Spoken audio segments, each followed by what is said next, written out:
Assalamualaikum warahmatullahi wabarakatuh.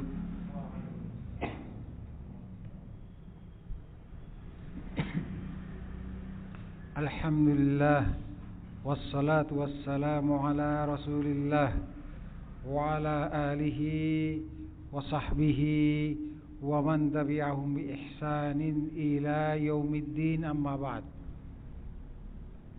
Ikhwani wa akhwati fillah, rahimani wa rahimakumullah.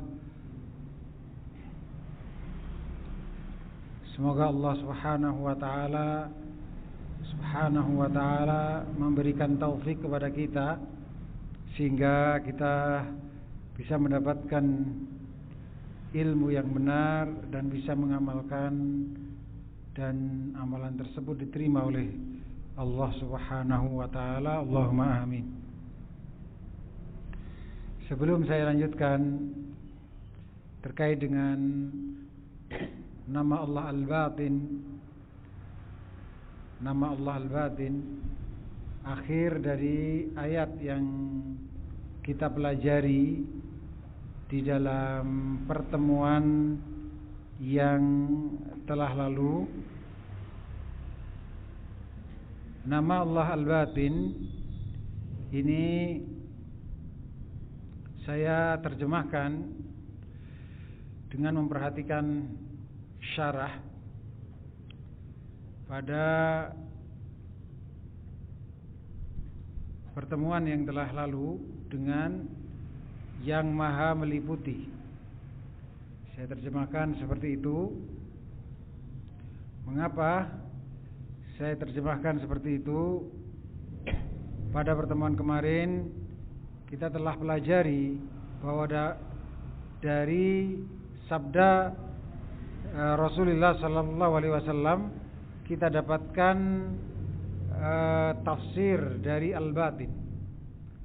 Karena Al-Batin tafsirannya sudah ditafsirkan oleh Rasulullah sallallahu alaihi wasallam, yaitu dalam hadis riwayat Imam Muslim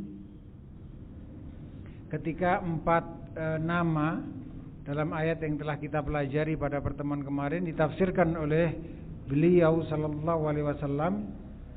Khusus nama Allah Al-Batin, beliau menafsirkan terkait dengan nama Allah Al-Batin, beliau menafsirkan wa antal batinu falaysa dunaka syai', dan engkau adalah Al-Batin, maka tidak ada sesuatu pun yang lebih dekat daripadamu. Jazakallahu khair. Falaysa dunaka syai', ini maksudnya adalah, hati-hati dalam menerjemahkan, maksudnya adalah tidak ada sesuatu pun yang lebih dekat dari engkau. Sehingga banyak ulama menafsirkan bahwa Al-Batin ini adalah yang maha dekat. Dan inilah yang lebih tepat daripada terjemahan kemarin, yaitu yang maha meliputi. Meskipun ditinjau dari sisi makna secara umum, maka di dalamnya terdapat peliputan, makna peliputan. Sebagaimana sudah saya sampaikan pada pertemuan yang telah lalu, bahwa dalam nama Allah Al-Batin mengandung dua hal. Yang pertama, kemahadekatan, yaitu tidak ada sesuatu pun yang lebih dekat, tidak ada satu pun yang lebih dekat dengan makhluk daripada Allah. Tapi dekat dalam masalah apa? Dalam masalah peliputan. Jadi ada makna peliputan dalam masalah ilmu Allah meliputi semua perkara-perkara.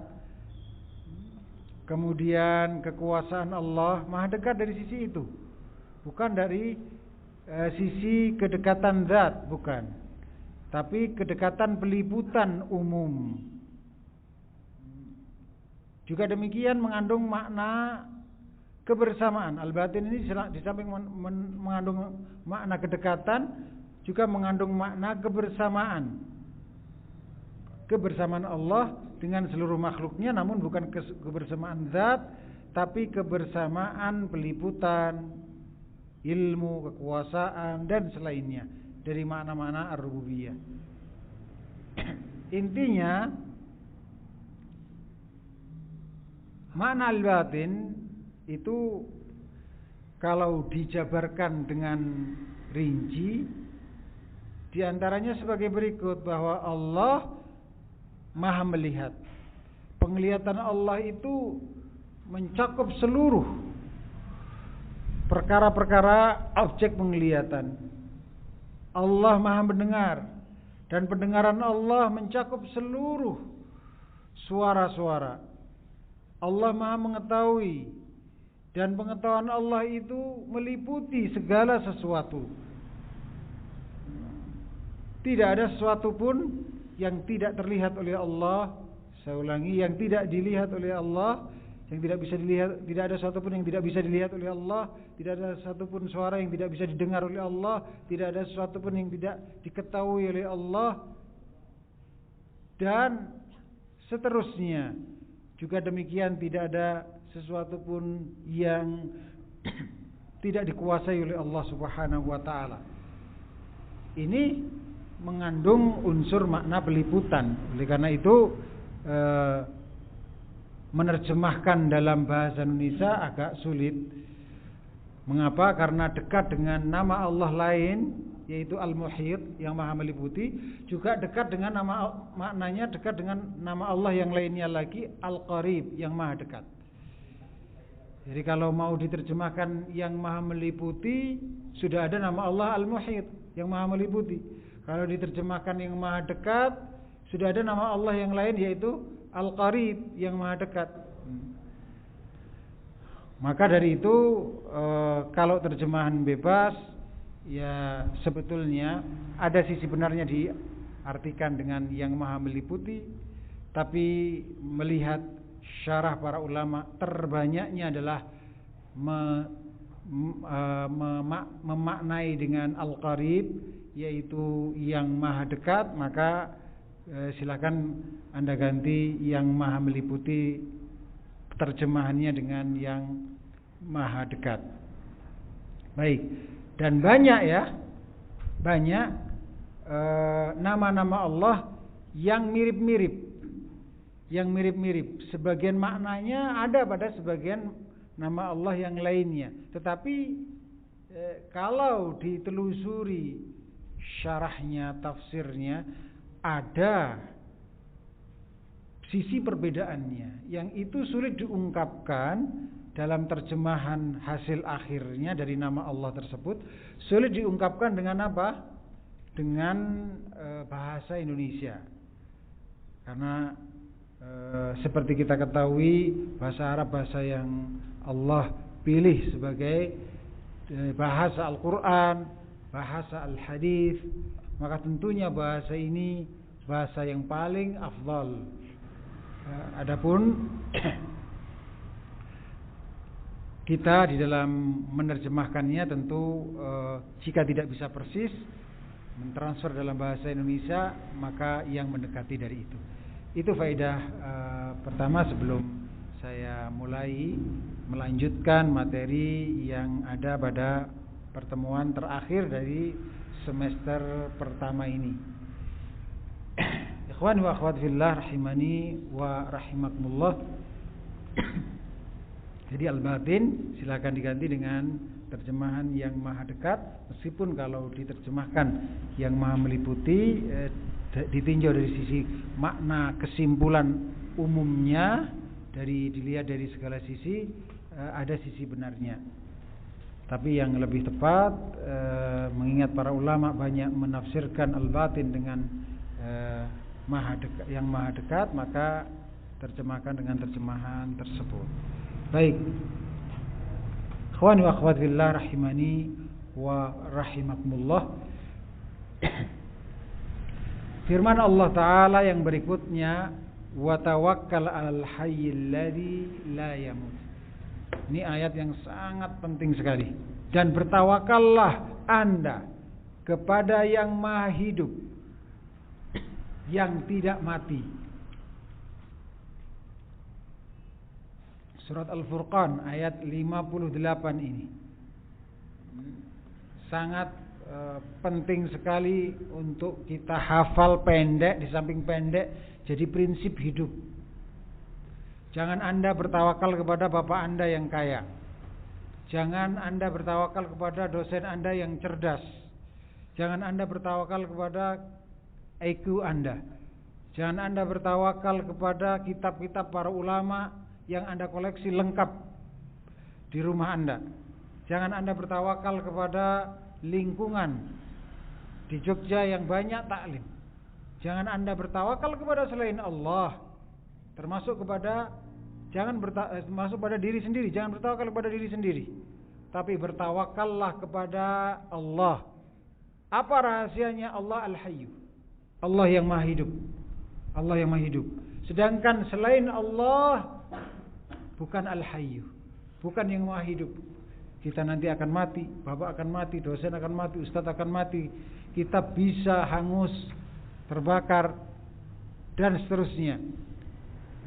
Rahasia diperintahkan bertawakal kepada Al-Hayyu, nama Allah, dan sifatnya adalah Al-Hayah. Silakan dicatat ini, nama Allah Al-Hayyu artinya yang Maha Hidup, dan sifatnya adalah hidup, atau dalam bahasa Arabnya Al-Hayah. Rahasia diperintahkan bertawakal kepada Al-Hayyu adalah karena kesempurnaan hidup Allah lah, sehingga pantas jika Allah Maha Kuasa memenuhi kebutuhan seluruh makhluknya. Tidak mungkin zat yang tidak sempurna hidupnya bisa memenuhi semua kebutuhan makhluk. Oleh karena itu bapak kita, orang tua kita, paman kita, siapapun, bahkan diri kita tidak bisa memenuhi kebutuhan seluruh makhluk, karena bukan Al-Hayyu. Yang kedua, yang senantiasa Maha Hidup terus, tidak mati dan tidak akan mati, tidak pernah mati. Inilah yang dipercaya bisa mampu memenuhi seluruh kebutuhan makhluk, karena tidak akan mati, tidak pernah mati, sedangkan selainnya bisa mati, sirna, hancur. Dan kalau sudah mati, sirna nggak bisa berbuat apa-apa. Bahkan ketika hidup pun semuanya di bawah kekuasaan Allah.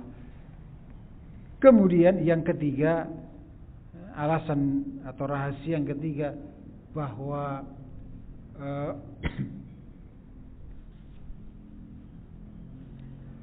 sifat Allah Al-Hayyu ini menunjukkan seluruh sifat Allah Adz-Dzatiyah. Seluruh sifat Allah Adz-Dzatiyah. Kandungan makna dari Al-Hayyu ini menunjukkan seluruh sifat Allah Adz-Dzatiyah, sehingga pantas seorang hamba bertawakal kepada Al-Hayyu yang maknanya demikian luasnya. Sehingga Al-Hayyu itu sebetulnya mencakup bahwa Allah Maha Mengetahui, Allah Maha Kuasa, sifat-sifat yang tidak bisa, sifat-sifat yang tidak terlepas dari Allah sedikit pun, sebentar pun. Ilmu, Maha Kuasa, dan seterusnya. Maka pantas kita diwajibkan bertawakal hanya kepada Allah Ta'ala semata. Maka hafalkan ini, wa tawakkal 'alal hayyil ladzi la yamut. Ini sangat bermanfaat terutama ketika kita terkena musibah, kita tidak mampu meminta tolong, tidak ada satupun makhluk atau manusia yang mampu menolong kita. Maka ini menguatkan keyakinan seperti ini, menguatkan dengan izin Allah Ta'ala, menjadi kuat keimanan kita. Kemudian berikutnya adalah wa huwal hakimul khabir. Wa huwal hakimul khabir. Ya. Dan dia yang maha bijaksana dan yang maha mengetahui. Ikhwani wa akhwat fillah rahimani wa rahimakumullah, kalau kita perhatikan di dalam firman Allah Ta'ala, dalam sebagian matan disebutkan satu ayat saja, wa huwal hakimul khabir. Sedangkan dalam matan yang lain ada ayat yang mirip dengan itu disebutkan juga sebelum wa huwal hakimul khabir, yaitu wa huwal alimul hakim. Wa huwal alimul hakim. Al-alim artinya yang maha mengetahui. Al-khabir artinya juga yang maha mengetahui. Walaupun ada sisi bedanya, tetapi sulit mengungkapkan secara persis dalam bahasa Indonesia. Karena memang bahasa Arab adalah bahasa Al-Quran, bahasa paling afdal, paling luas maknanya. Maka ini sulit untuk menerjemahkan pada sebagian kata-katanya. Di samping juga memang sebagian nama Allah mirip maknanya dengan sebagian makna yang nama Allah yang lain. Al-alim itu yang maha mengetahui, sifatnya al-ilmu. Nama Allah al-alim yang maha mengetahui artinya, sifatnya al-ilmu artinya mengetahui. Sedangkan nama Allah al-khabir artinya yang maha mengetahui juga. Di dalamnya terdapat sifat al-khibrah, yaitu mengetahui perkara yang samar dan tersembunyi sebagaimana mengetahui perkara yang nampak.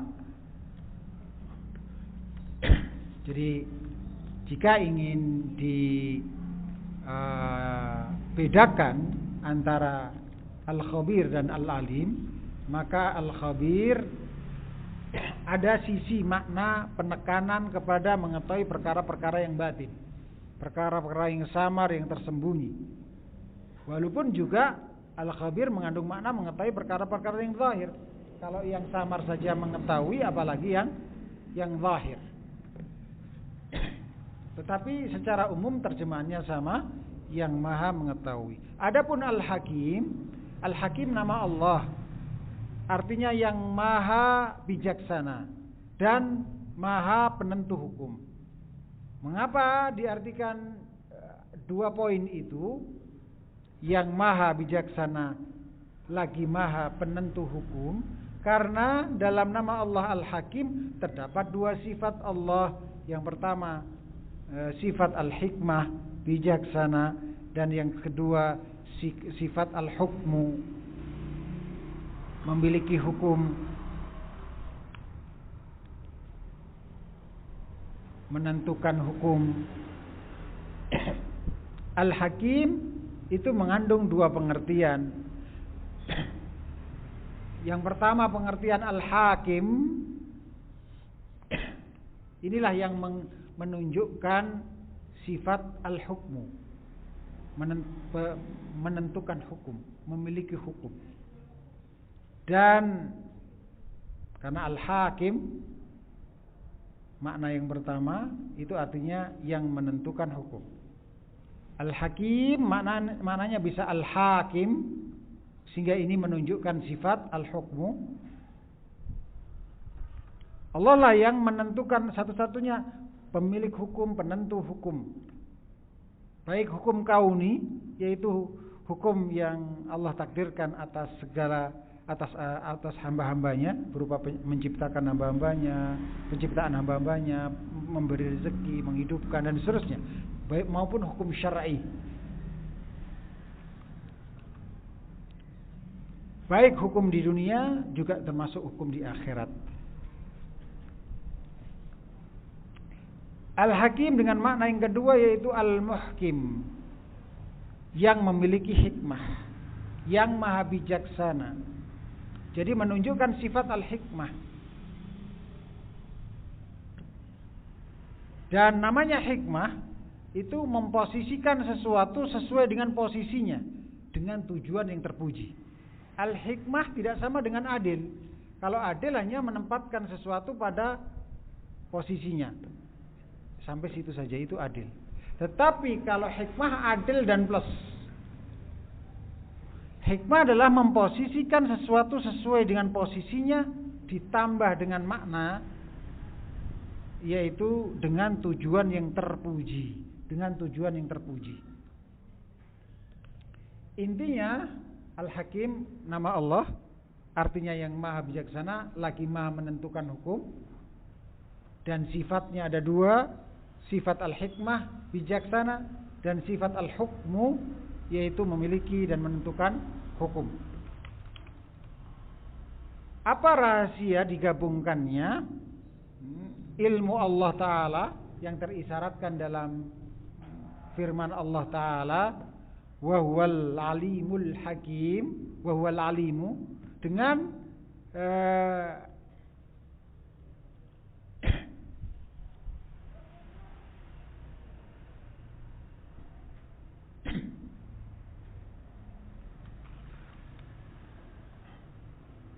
digabungkannya dengan penyebutan ayat yang berikutnya, yaitu wa huwal hakimul khabir. Wa huwal hakimul khabir. Karena penulis menyebutkan dua ayat sekaligus. Yang pertama wa huwal alimul hakim, dan yang kedua wa huwal hakimul khabir. Apa rahasia penggabungan dua ayat ini di dalam akidah wasithiyah ini? Di antaranya wallahu taala alam bisawab,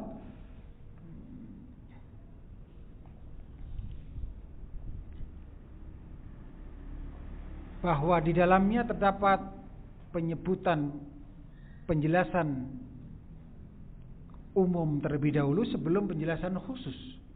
Penjelasan umum tentang ilmu Allah yang ada kandungannya dalam Al-Alim, bahwa Allah Maha mengetahui segala sesuatu.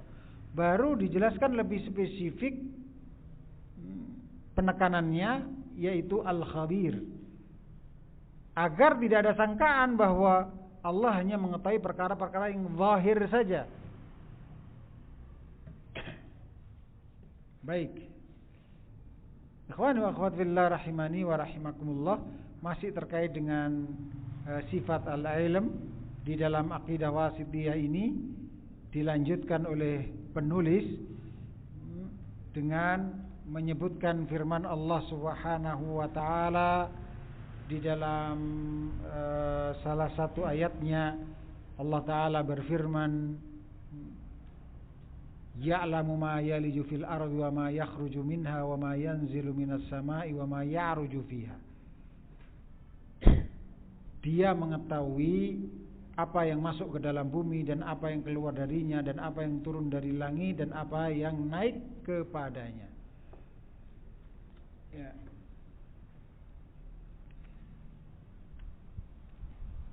Ini menunjukkan penjelasan lebih detail tentang bahwa ilmu Allah meliputi segala sesuatu.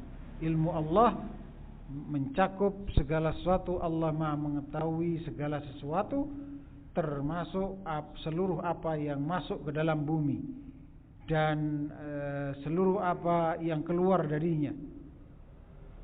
Nah, pendetailan penjelasan yang seperti ini semakin menambah keimanan. Karena ma'rifatullah ada dua, ma'rifatullah yang ijmaliyah, yang global, dan ma'rifatullah yang tafsiliyah, yang terperinci. Ma'rifatullah yang global ini penekanannya kepada penjagaan aslul iman, dasar keimanan, agar tidak kafir, tidak murtad.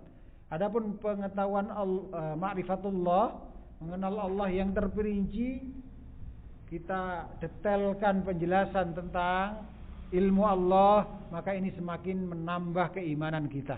Penekanannya kepada peningkatan keimanan.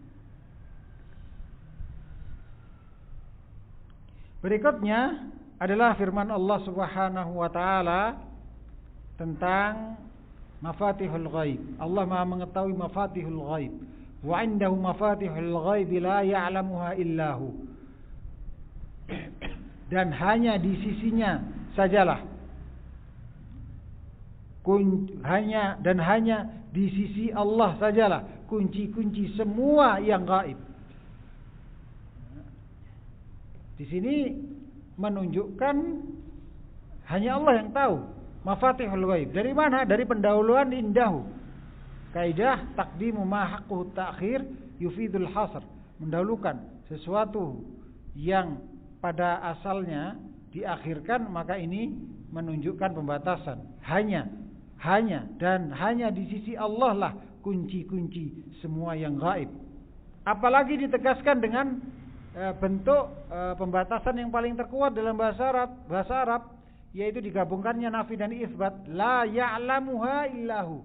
Tidak ada yang mengetahuinya kecuali Dia. Ya. Adapun mafatihul ghaib, kunci atau perbendaraan, kunci-kunci yang gaib ini, saya ulangi, kunci-kunci yang gaib ini ditafsirkan di dalam surat Luqman ayat 34. Kunci-kunci yang gaib ini ada di dalam surat Luqman ayat 34. Jadi ada 5 mafatihul ghaib di dalam surat Luqman ayat 34. Baik, silakan dibaca sendiri nantinya di dalam surat tersebut dan ayat tersebut. Kita lanjutkan dari firman Allah Ta'ala ini. Kita bisa mengetahui batilnya dukun, tukang sihir atau paranormal dan yang semisalnya, yang mengklaim tahu perkara yang gaib. Tahu perkara yang gaib. Dukun ataupun tukang sihir ataupun paranormal yang mengklaim tahu perkara yang gaib. Karena Allah Ta'ala sudah berfirman bahwa tidak ada yang mengetahui kunci-kunci yang gaib kecuali Allah Subhanahu wa Ta'ala. Inti dari firman Allah Ta'ala tersebut. Adapun selanjutnya dari kelanjutan ayat tersebut, surat Al-An'am, maka ini pendetailan, penjelasan tentang ilmu Allah, perincian, penjelasan tentang ilmu Allah. Kemudian ayat yang berikutnya masih tentang ilmu Allah. Firman Allah Subhanahu wa Ta'ala yang berikutnya adalah wa ma tahmilu min untha wa la tadau illa bi ilmih. Dan tidak ada seorang wanita pun mengandung dan tidak pula melahirkan melainkan dengan sepengetahuannya. Semakin bertambah keimanan seorang yang hatinya bersih. Karena semakin dijelaskan tentang kemahasempurnaan Allah, semakin cinta kepada Allah, semakin meningkat keimanannya kepada Allah. Juga demikian ayat yang berikutnya, lita'lamu annallaha ala kulli syai'in qadir, agar kalian mengetahui bahwasanya Allah Maha Kuasa atas segala sesuatu. Wa annallaha qad ahata bikulli syai'in ilma, dan sesungguhnya Allah ilmunya benar-benar meliputi segala sesuatu.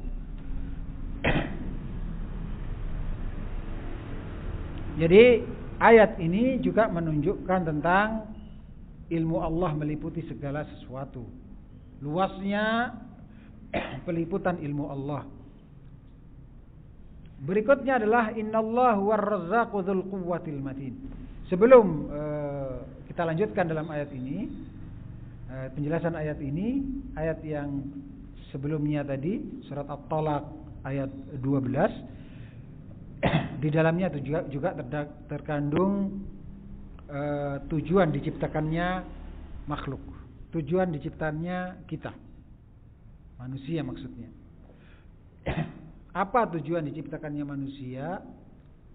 Ada 2 jika diperinci.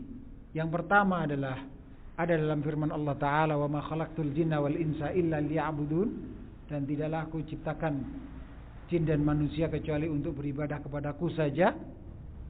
Tujuannya adalah untuk ibadatullah. Tujuan yang kedua ada dalam surat At-Talaq ayat 12 ini, yaitu Lita'lamu, agar kalian mengetahui. Ayat ini setelah disebutkan tentang penciptaan Allah terhadap makhluk pada petikan sebelumnya, karena ini tidak lengkap ayatnya disebutkan, lalu lita'lamu, agar kalian mengetahui. Tujuan diciptakannya kita itu agar kita tahu, mengenal Allah. Karena yang disebutkan sebenarnya tentang Allah, mengetahui tentang Allah. Berarti tujuan hidup kita adalah ma'rifatullah berdasarkan ayat ini, dan ibadatullah, beribadah kepada Allah semata, mentauhidkannya. Tidak mungkin beribadah kepada Allah bisa dengan baik dan benar tanpa ma'rifatullah. Kalau kita menyembah Allah tapi nggak tahu Allah, terus bagaimana? Oleh karena itu pantas Allah tetapkan ma'rifatullah berdasarkan ayat ini sebagai tujuan hidup, mengenal Allah. Oleh karena itu ketika kita tanya kepada masing-masing diri kita, siapakah orang yang tersesat dari tujuan hidupnya? Jawabannya sederhana. Orang yang enggak mengenal Allah ataupun enggak mau mengenal Allah, dan orang yang enggak mau beribadah kepada Allah. Sedangkan ibadah itu, kata Syekhul Islam, adalah ismun jami'un likulli ma yuhibbullah wa yarda. Sebuah istilah yang mencakup seluruh perkara yang dicintai dan diridhai oleh Allah. Kalau kita tujuan hidup kita adalah beribadah kepada Allah, maka dari bangun tidur sampai tidur lagi yang kita pikirkan apa yang dicintai oleh Allah untuk saya ucapkan dan saya kerjakan. Kalau sudah, apa yang belum dari perkara-perkara yang dicintai oleh Allah yang belum saya ucapkan dan saya lakukan. Kalau mau bicara, berpikir ini dicintai oleh Allah apa enggak. Itulah Abdullah yang sejati, yang sempurna. Mikirnya kayak gitu. Itulah orang yang enggak tersesat dari tujuan hidupnya. Tetapi sebaliknya, kalau baru dari bangun tidur sampai tidur lagi yang dicari adalah masalah dunia, duit dan seterusnya, meskipun tidak dicintai oleh Allah, nah ini maka bisa jadi masuk dalam, setidaknya masuk dalam hadis celaan yang ada dalam hadis, yaitu ta'isa abdud dinar wa ta'isa abdud dirham. Kalau kita ya abdur rupiah, ujung-ujungnya duit melulu pikirannya, nggak ada duit marah, ada duit senang. Marah senangnya tergantung ada duit apa enggak. Bukan demikian hamba Allah. Kalau hamba Allah, tujuan hidupnya adalah mengenal Allah dan ibadatullah. Namanya beribadah kepada Allah adalah mengucapkan dan melakukan perbuatan yang dicintai oleh Allah berdasarkan penjelasan Syekhul Islam tadi tentang definisi ibadah. Berarti cinta marahnya kapan itu? Dia cinta ketika dia mencintai segala, dia mencintai Allah dan mencintai segala yang dicintai oleh Allah. Marahnya apa? Dia marah terhadap sesuatu yang menyebabkan Allah marah. Itu hamba Allah yang sempurna, yang sebenarnya. Baik. Ikhwani fillah rahimani wa rahimakumullah, kita lanjutkan. Innallaha huwar razzaqu dzul quwwatil matin. Nama Allah yang pertama adalah Ar-Razzaq. Nama Allah yang pertama adalah Ar-Razzaq. Apa makna Ar-Razzaq? Yang maha banyak memberi rezeki, yang banyak memberi rezeki, yang banyak memberi rezeki. Nama Allah yang kedua Al-Matin, yaitu yang maha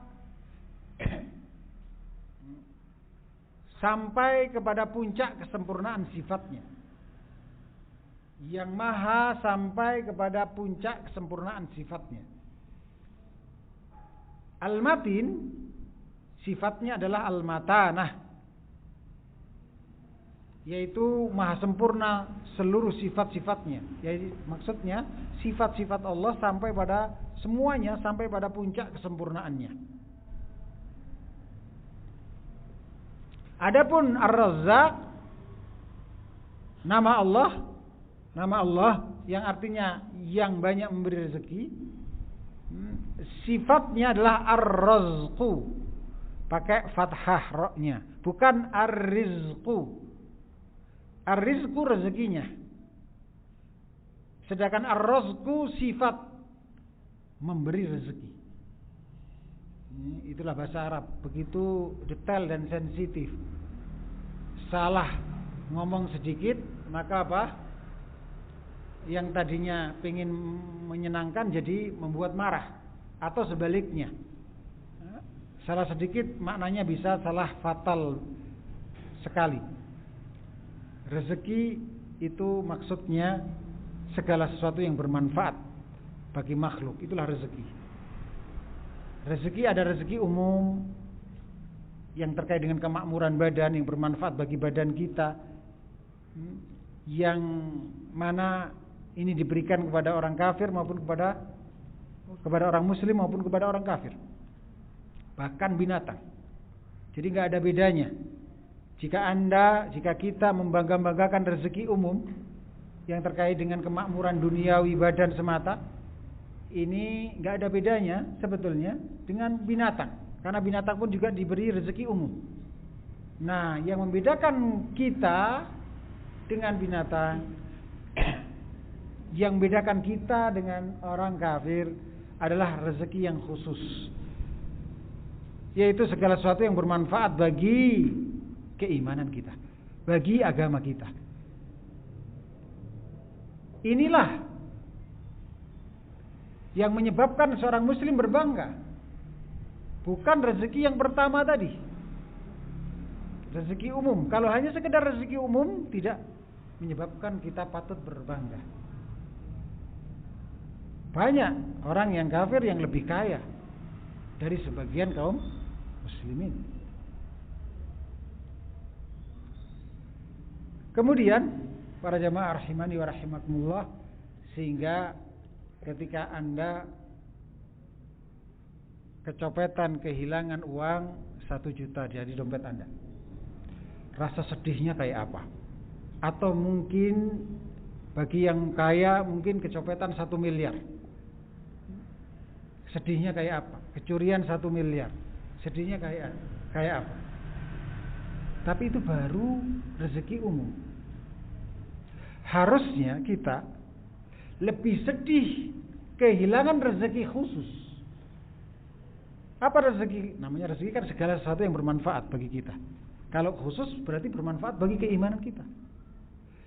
Kalau tadinya kita bisa sholat malam, jadi nggak bisa sholat malam, harusnya lebih sedih daripada kecopetan uang. Kalau kita bisa taklim, kemudian jadi nggak bisa taklim, harusnya lebih sedih. Kalau kita bisa infak, kemudian jadi tidak bisa infak, harusnya sedih. Kalau kita biasanya bisa soft pertama, nggak bisa soft pertama, harusnya lebih sedih. Nah, mari kita introspeksi diri kita masing-masing. Kapan kita marah karena kehilangan rezeki yang mana, jenis yang mana? Kapan kita sedih, kapan kita stres?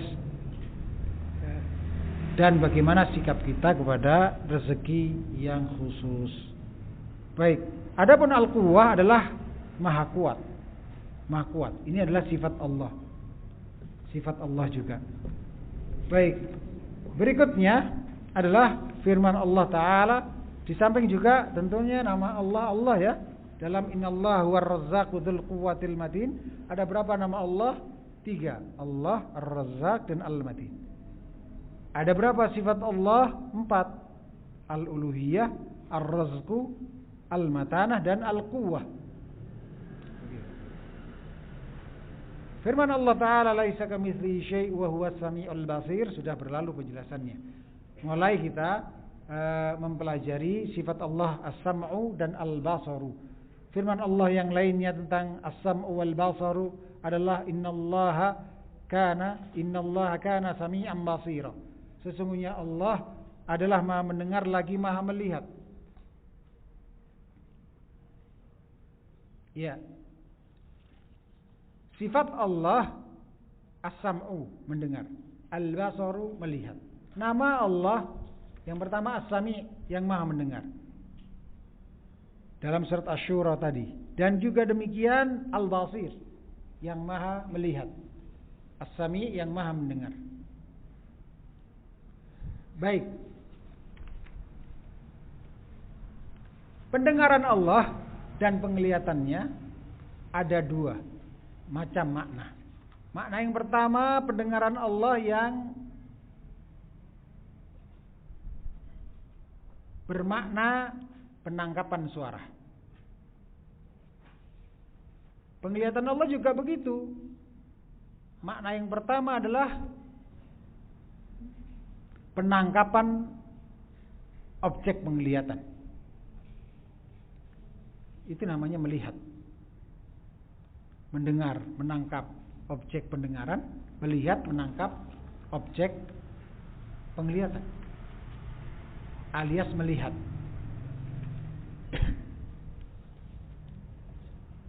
Makna yang kedua, untuk sama Allah, pendengaran Allah adalah makna pengkabulan. Allah mendengar artinya Allah mengkabulkan.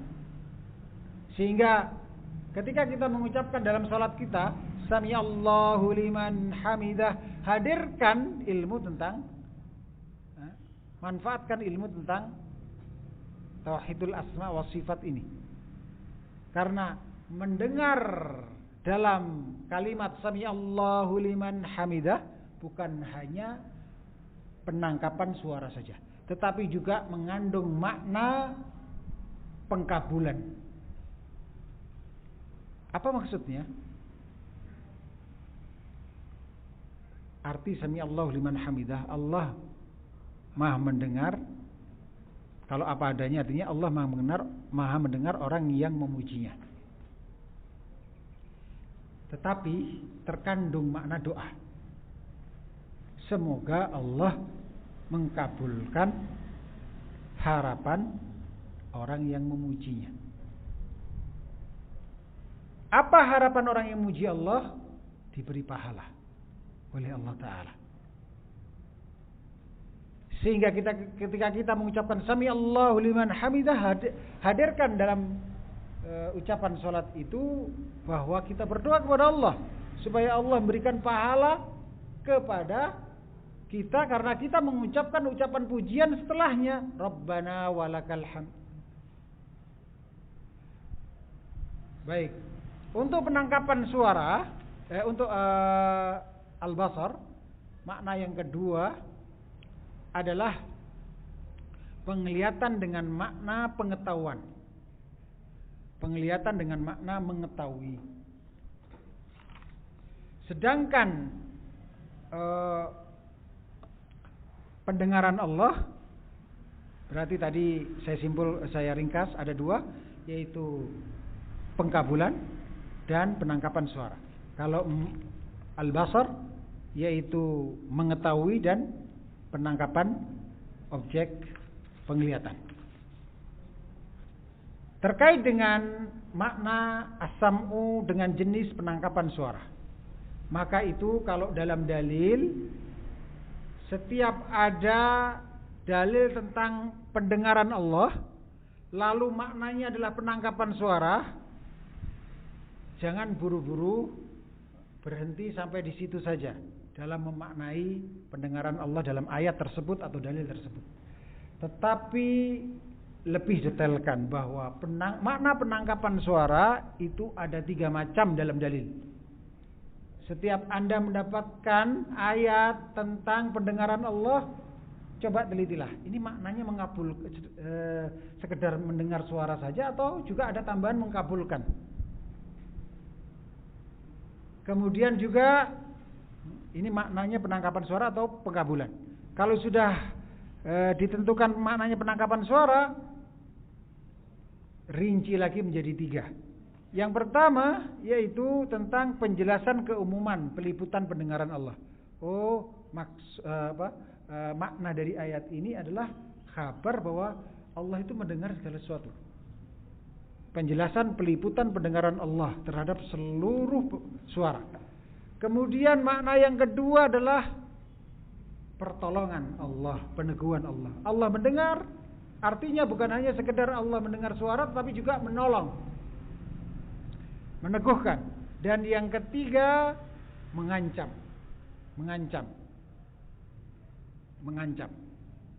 Selain mendengar suaranya juga mengancam. Ini salah satu makna dari penangkapan suara. Ya seperti kita, awas, yang nyontek, yang bisik-bisik nyontek, saya mendengarnya. Tentu mahasiswa itu nggak hanya asal dengar saja. Itu maksudnya Pak dosen ingin memberitahu bahwa Pak dosen bukan sakit telinga, dia dengar. Tidak begitu. Tapi maksudnya adalah juga mengancam. Baik. Kemudian berikutnya pindah kepada penetapan sifat al-iradah dan al-masyiah. Al-iradah dan al-masyiah. Sifat Allah yang berikutnya adalah satu al-iradah, kehendak, dua al-masyiah, juga kehendak artinya. Al-iradah terbagi dua. Al-iradah asy-syar'iyyah, kehendak syar'i. Al-iradah al-kauniyah, kehendak kauni. Kehendak kauni dan kehendak syar'i. Kehendak syar'i itu kehendak Allah dalam syariatnya, dalam Al-Quran, seluruh ajaran-ajaran dalam Al-Quran itu adalah apa yang Allah kehendaki, jenis iradah syar'iyah. Seluruh yang ada dalam hadis itu adalah kehendak Allah semuanya.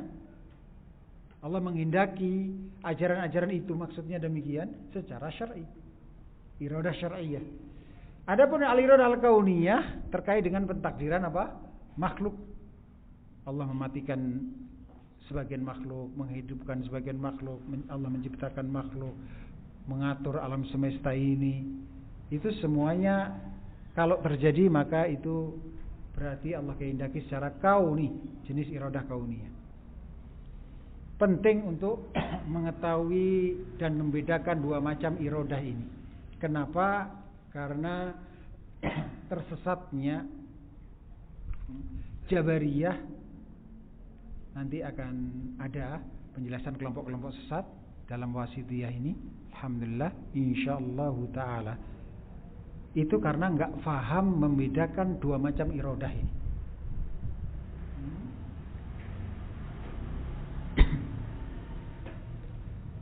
Juga demikian sesatnya Qadariyah itu karena tidak benar sikapnya terhadap dua macam atau terhadap iradah Allah ini. Maka Ahlussunnah wal Jamaah tengah-tengah, enggak Qadariyah, enggak Jabariyah, al-wasthiyah, moderat. Maka fahami perbedaan dua macam iradah Allah ini, sehingga Anda tidak tersesat, kita tidak tersesat. Khususnya ketika terjadi musibah, maka ini orang bisa tersesat karena enggak paham dua macam iradah ini. Atau ketika menilai sebuah peristiwa, kejadian pada teman kita, tetangga kita, dan seterusnya. Iradah syar'iyah dan iradah kauniyah, perbedaannya yang pertama, iradah syar'iyah adalah pasti dicintai oleh Allah, belum tentu terjadi, dan semakna dengan cinta. Pasti dicintai oleh Allah, belum tentu terjadi, dan semakna dengan cinta. Ini berdasarkan dalil-dalilnya, disimpulkan oleh ulama seperti itu. Adapun iradah kauniyah, belum tentu dicintai oleh Allah, pasti terjadi jika dikehendaki, dan semakna dengan al-masyiah. Semakna dengan al-masyiah. Oleh karena itu terjemahannya sama. Al-iradah secara umum kehendak, al-masyiah juga kehendak. Kemudian perbedaan yang keempat, kalau iradah syar'iyah itu maqsudah li dzatiha, menjadi tujuan, maqsudah li dzatiha.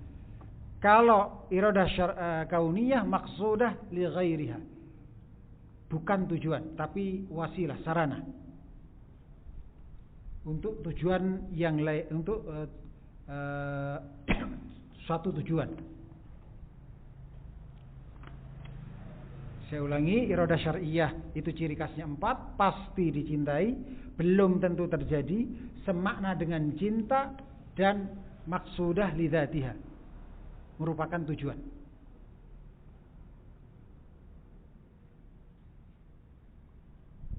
Adapun iradah kauniyah belum tentu dicintai, pasti terjadi jika dikehendaki, semakna dengan masyiah dan maksudah li ghairiha,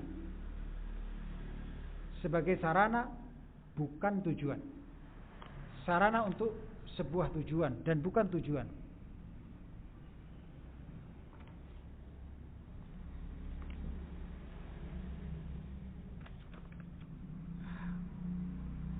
Ikhwan fillah rahimani wa rahimakumullah. Oleh karena itu ketika kita melihat sebuah kasus, misalnya ada orang sangat ikhlas sekali, ikhlasnya orang yang taat kepada Allah, maka kita katakan orang ini dikehendaki oleh Allah dengan 2 jenis kehendak sekaligus. Mengapa? Ikhlas itu perkara yang dicintai oleh Allah, berarti dikehendaki oleh Allah secara syar'i. Ciri khas iradah syar'i adalah semakna dengan cinta. Dan karena sudah terjadi, maka kita katakan pula dia juga dikehendaki oleh Allah secara kauni, karena terjadi. Ciri khas iradah kauni adalah terjadi. Kemaksiatan seluruh manusia, maka itu tidak terpenuhi kedua-duanya. Tidak Allah kehendaki secara syar'i, tidak pula Allah kehendaki secara kauni. Taatnya seluruh manusia, maka itu hanya terpenuhi iradah syar'iyah. Tapi karena nggak mungkin terjadi, berarti tidak Allah kehendaki secara kauni. Kemudian adanya orang yang bermaksiat, maka itu Allah kehendaki secara kauni saja dan tidak secara syar'i. Karena Allah tidak cinta maksiat. Kalau itu kita pahami dengan baik, maka diciptakannya iblis, nggak muncul pertanyaan-pertanyaan yang bingung. Kenapa kok iblis diciptakan? Ya nggak diciptakan iblis, jadi kita nggak tergoda. Kenapa ciptakan syaitan? Kenapa seperti itu? Padahal di dalam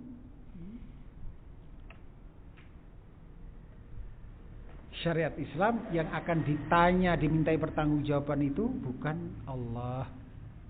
Justru Allah yang nantinya akan mengadili kita. Kita yang nantinya akan dimintai pertanggungjawaban. Janganlah mempertanyakan tentang kenapa Allah menciptakan iblis, menciptakan setan, kenapa Ka'bah kok di Makkah, kenapa syariat haji itu begini, harus pergi ke Makkah, kok nggak ke Indonesia, kenapa Nabi itu seluruhnya laki-laki, kenapa? Itu kan mempertanyakan perbuatan Allah. Padahal nantinya yang akan ditanya kita, perbuatan kita yang akan dimintai pertanggungjawaban. Baik, para jamaah rahimani wa rahimakumullah, karena penciptaan iblis itu adalah Allah kehendaki secara apa? Kauni. Mengapa? Karena terjadi. Maka dan sifat iradah kauniyah itu maksudah li ghairiha, bukan tujuan tapi sarana untuk sebuah tujuan. Maka penciptaan iblis sebagaimana juga penciptaan berbagai kemaksiatan, adanya berbagai kemaksiatan, hal itu bukan tujuan. Namun yang menjadi tujuan adalah al-mujahadah, supaya orang sungguh-sungguh dalam mengarungi kehidupan ini, tidak tergoda, sungguh-sungguh taat kepada Allah, berhati-hati. Juga supaya orang yang terlanjur tergoda taubat, terlanjur tergoda maksiat, taubat, agar orang memperbanyak istighfar. Coba gak ada iblis, gak ada hawa nafsu, gak ada seperti malaikat. Kapan bisa merasakan semuanya seperti malaikat, tidak ada satupun yang bermaksiat kepada Allah? Kapan merasakan manisnya taubat, manisnya istighfar, manisnya mujahadah? Sebagaimana kalau diciptakannya iblis, ditakdirkannya adanya kemaksiatan, orang terpeleset, sebagian orang terpeleset maksiat, dan seterusnya. Maka husnudzanlah kepada Allah bahwa seluruh perbuatan Allah itu pasti baiknya, sempurnanya, tidak ada aib sedikit pun ditinjau dari sisi manapun. Baik, kalau sudah kita pahami seperti itu, maka coba kita lihat 4 dalil di dalam bab tentang al-masyiah ini. 4 dalil di dalam bab tentang al-masyiah ini. Dalil yang pertama adalah surat Al-Kahfi ayat 39. Ini adalah al-masyiah, penetapan sifat al-masyiah. Dalil kedua surat Al-Baqarah ayat 253. Penetapan al-masyiah juga. Dan al-iradah. Dalil yang ketiga surat Al-Maidah ayat 1 terkait dengan al-iradah. Dalil yang keempat adalah surat Al-An'am ayat 125. Ini terkait dengan al-iradah. Terkait dengan al-iradah.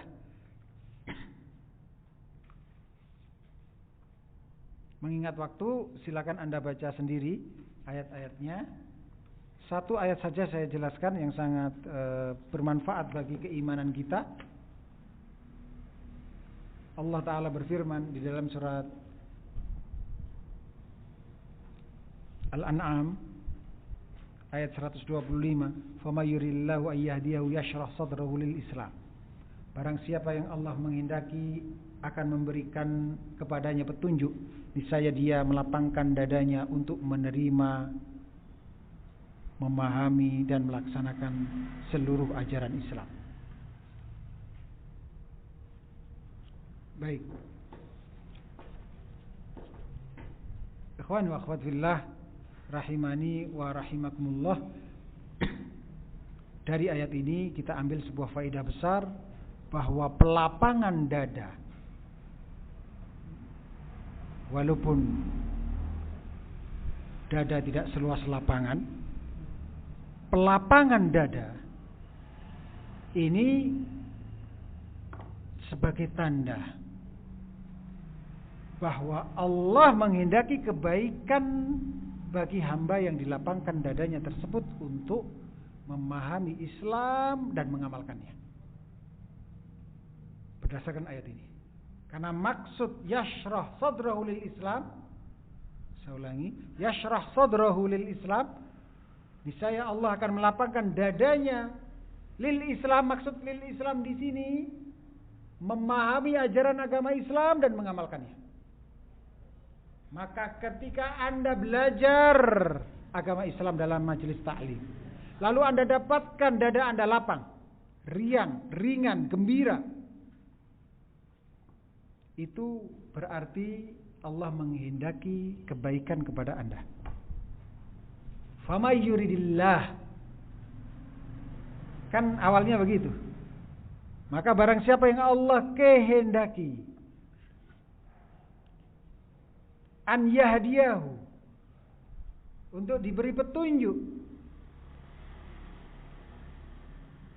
Juga demikian, barang siapa yang mengamalkan sholat subuh dengan dada lapang, barang siapa yang sholat di saf pertama dengan dada riang, gak males-malesan, gak sempit, gak menggerutu, maka berarti ini tanda Allah menghendaki memberi petunjuk orang ini. Allah menghendaki kebaikan pada orang ini. Sebaliknya, kalau setiap dengar ayat sumpek, marah, sempit dadanya, sesak dadanya, jengkel hati, Juga demikian kalau dia mengamalkan amalan Islam, ajaran Islam, sholat, sedekah, zakat, puasa dan seterusnya. Musim-musim, terutama musim-musim ibadah tiba, sama saja bagi dia. Gak ada kegembiraan yang lebih daripada yang biasanya padahal Ramadan tiba. Ini hati-hati. Hati-hati. Bisa jadi orang itu tidak Allah kehendaki kebaikan kepadanya, sehingga tertutup jalan-jalan kebaikan bagi dia. Waliyadzubillah. Dan hati gak bisa dibohongi. Kita merasakan sendiri. Apakah kita orang yang termasuk yang riang, ringan dada kita mempelajari kitab-kitab ulama Ahlussunnah wal Jamaah dan mengamalkan isinya. Atau yang terpaksa, dipaksa, sempit dada dan seterusnya. Jika Anda datang ke majelis taklim merasakan sesuatu yang menyejukkan hati, ini tanda kebaikan bagi Anda. Kemudian Anda terluput dari majelis taklim merasa ada sesuatu yang besar yang hilang dari hidup Anda, maka ini tanda kebaikan bagi Anda. Para jamaah rahimani wa rahimakumullah, kita lanjutkan. Sifat al-mahabbah, al-mawaddah, al-ghafur, al-wadud. Nama Allah al-ghafur dan al-wadud.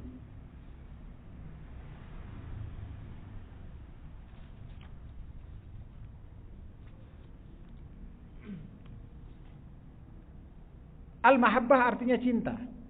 Itu salah satu sifat Allah. Al-mawaddah artinya juga cinta juga, tapi cinta yang murni. Apa maksudnya? Ya, sebetulnya ada bukan berarti kalau al-mahabbah cinta yang kotor, tidak demikian. Tetapi ada sisi yang bedanya, akan tapi maknanya dijelaskan oleh ulama. Sebetulnya al-mawaddah dan al-mahabbah itu satu makna sebetulnya. Satu makna, cuman beda bahasa. Satu makna, cuman beda bahasa. Walaupun kalau dirinci lebih detail ada sisi bedanya. Tapi secara umum penerjemahan yang sama, yaitu cinta. Walaupun kalau ada yang menerjemahkan mawaddah sayang, tidak salah juga. Silakan Anda lihat dalam KBBI, sayang juga bisa bermakna cinta. Cinta bermakna sayang atau sayang bermakna cinta. Saya lupa salah satu di antara itu. Sehingga kalau al-wadud diartikan nama Allah ya, yang maha cinta, maka benar karena ulama menjelaskan cinta dan sayang, al-mahabbah dan al-mawaddah sama. Yang maha cinta, yang maha mencintai. Kalau al-wadud diartikan itu benar. Dan kalau ada yang mengartikan yang maha penyayang pun tidak bisa kita salahkan. Dari sisi secara bahasa kita masih mengakomodir seperti itu.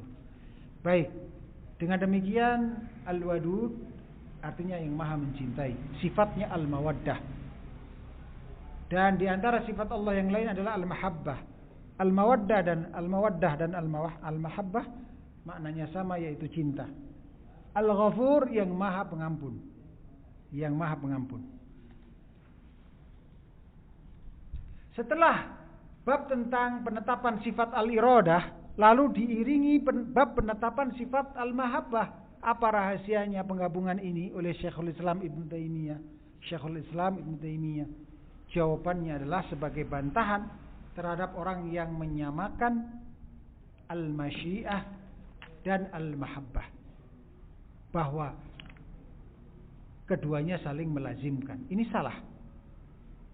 Setiap yang Allah kehendaki pasti Allah cintai. Ini salah. Nah, Allah kan menghendaki terciptanya. Allah kan menghendaki iblis itu Allah ciptakan. Berarti Allah cinta iblis tuh. Ini salah yang seperti ini. Kan Allah berfirman, "Wallahu khalaqakum wa ma ta'malun." Dan Allah menciptakan kalian dan apa yang kalian perbuat. Padahal perbuatan makhluk ada yang maksiat. Berarti Allah menciptakan perbuatan kemaksiatan sebagian makhluk. Jawabannya iya, tapi jangan lupa ayat yang lain. Bahwa kehendak Allah itu ada dua. Kehendak syar'i dan kehendak kauni. Allah kehendaki perbuatan sebagian, yaitu perbuatan kemaksiatan sebagian makhluk itu terjadi, tapi tidak Allah kehendaki secara syar'i, alias tidak Allah cintai, karena iradah syariah sinonim dengan mahabbah. Nah, digabungkannya bab tentang al-iradah, setelah itu langsung bab tentang al-mahabbah, ini untuk menepis, untuk membantah terhadap orang yang menyamakan masyiah dengan mahabbah, serta menyatakan bahwa keduanya saling melazimkan. Maksud mereka ini setiap yang Allah kehendaki terjadi pasti dicintai oleh Allah. Tidak. Sebaliknya, tidak setiap yang Allah kehendaki tidak terjadi, lalu kemudian Allah tidak cintai. Karena bisa jadi Allah tidak menghendaki seseorang melakukan ketaatan tertentu, ada hikmah yang orang itu tidak mengetahui. Orang pengen haji bener ini, padahal dia sudah mengumpulkan harta, cukup hartanya, tapi qadarullah ada saja halangan-halangan syar'i. Padahal niatnya kan baik untuk menunaikan ibadah haji, rukun Islam. Tapi Allah tidak kehendaki. Ya, kita pahami dengan dua pemahaman terhadap iradah ini. Memang tidak Allah kehendaki, tapi bukan berarti hajinya orang tersebut tidak Allah cintai. Perbuatan haji itu tidak Allah cintai. Dan setiap yang Allah kehendaki secara kauni itu maksudah li ghairiha, sebagai sarana untuk sebuah tujuan. Di balik itu ada apa? Kadang kita tahu nggak, kadang kita nggak tahu. Ini Allah kehendaki si A nggak bisa berangkat haji tahun ini. Allah kehendaki, karena sudah terjadi kan, musim haji sudah selesai, sudah terjadi. Yang tahun ini nggak bisa apa? Berangkat. Padahal ketaatan secara iradah syar'i Allah kehendaki karena ketaatan. Tapi secara iradah kauni tidak Allah kehendaki untuk bisa berangkat. Tapi Allah kehendaki nggak bisa berangkat. Allah kehendaki secara kauni tidak berangkatnya orang tersebut menunaikan ibadah haji. Itu maksudah li ghairiha. Ada tujuan di balik itu. Ada tujuan Allah di balik itu. Allah takdirkan ini. Ada hikmah di balik itu. Yang bisa kadang bisa diketahui oleh orang itu, kadang tidak. Bisa jadi diketahui oleh orang itu, maksudnya bisa jadi tidak. Maka husnudzonlah kepada Allah. Husnudzonlah kepada Allah. Mungkin Anda ingin bisa lulus kuliah kaya raya, kemudian hafidz 30 juz Al-Quran, kemudian jadi ulama, kemudian bangun masjid 1000 masjid, kemudian beristri bahkan 4, kemudian dan seterusnya. Tapi Allah Maha Bijaksana, Allah Al-Hakim, Allah Al-Hakim. Seandainya Anda sekarang ini Allah takdirkan sangat kaya raya, makan siang di Jogja, makan malam sudah di benua lain, kemudian sarapan pagi sudah di benua yang satunya, karena kaya raya. Coba kalau Allah takdirkan seperti itu, yakin Anda masih bisa mau duduk di hadapan saya jam ini? Mungkin Anda urusannya syuting, suping, singing, swimming, sampai bisa jadi sinting.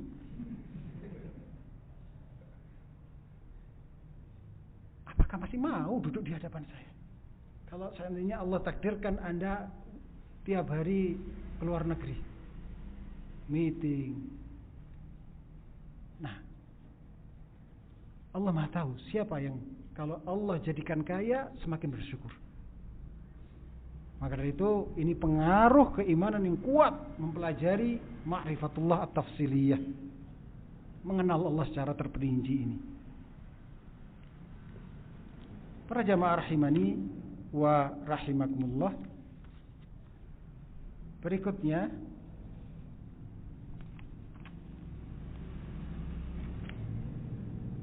ayat yang pertama dari penetapan sifat al-mahabbah ini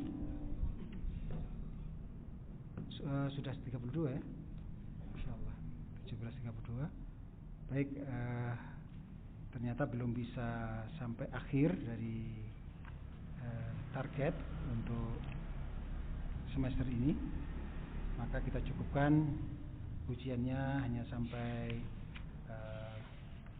al-mahabbah, al-ghafur dan al-wadud. Adapun ayat-ayatnya tidak masuk dalam materi ujian insyaallah taala. Baik, sampai di situ. Subhanallahumma wa bihamdika asyhadu an la ilaha illa anta astaghfiruka wa atubu ilaik. Assalamualaikum warahmatullahi wabarakatuh.